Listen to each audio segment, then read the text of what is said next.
नमस्कार, मैं सरिता सोनी और आप देख रहे हैं बीकेटी न्यूज़ 24। खबरों को विस्तार से जानने के लिए आइए चलते हैं खबरों की ओर। सेवा भारती के तत्वावधान में स्थान संकट मोचन मंदिर मऊरानीपुर में सद्गुरु नेत्र शिविर हर महीने के पहले सोमवार को फ्री में लगाया जाता है। 190 मरीजों का परीक्षण किया गया। मरीजों को चश्मा एवं ड्रॉप निःशुल्क वितरण चित्रकूट से डॉक्टर जयप्रकाश चौबे, डॉक्टर राहुल पांडे उपस्थित रहे।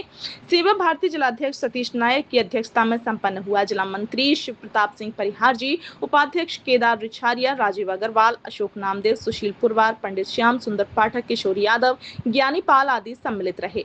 आइए देखते हैं प्रभाकांत मिश्रा की रिपोर्ट।